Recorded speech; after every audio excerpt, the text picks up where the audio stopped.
اعوذ باللہ من الشیطان الرجیم بسم اللہ الرحمن الرحیم ربی زدنی علما۔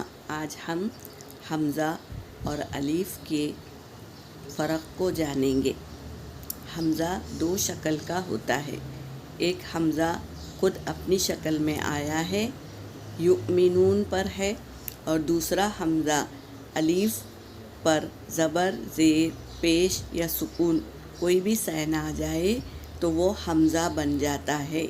تو حمزہ کی دو شکلیں ہیں، ایک حمزہ خود کی شکل میں ہے اور ایک الف پر زیر زبر پیش سکون آ گیا تو یہ حمزہ بن گیا۔ اب یؤمنون پر حمزہ کہاں ہے؟ واو پر حمزہ ہے اور یہ حمزہ ساکنہ ہے، اور میم نون پر حرکت ہے، تو اس کا مطلب ہو گیا یؤمنون۔ تو آمینہ اس کا روٹ ورڈ ہے۔ اب ہم حمزہ کی اقسام کو جانیں گے انشاءاللہ۔ حمزہ کی قسمیں کیا ہے؟ حمزۃ الوصل، وہ حمزہ جو ابتدائے کلام میں ثابت رہے اور وسط کلام میں حذف ہو جائے، یعنی وسط کلام میں غائب ہو جائے۔ تو کس طرح غائب ہوتا ہے وسط کلام میں، یہ جانیں گے انشاءاللہ۔ حمزہ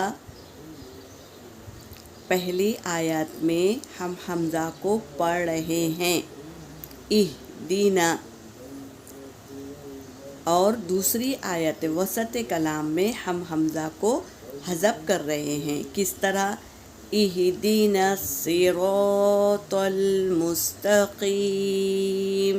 تو پہلی ابتدا میں حمزہ پڑھا گیا اور وسط کلام میں پڑھا نہیں گیا، تو حمزۃ الوصل ابتدا میں پڑھا جاتا ہے، وسط کلام میں نہیں پڑھا جاتا، اسے حمزۃ الوصل کہتے ہیں۔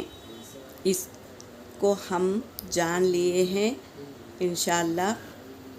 اب حمزۃ الزائد، وہ حمزہ جو روٹ ورڈ کا حصہ نہ ہو یا جو فعلہ کے وزن پر نہ آئے، مثلاً کسبہ، یہ اس کا روٹ ورڈ ہے۔ تو یہاں پر حمزہ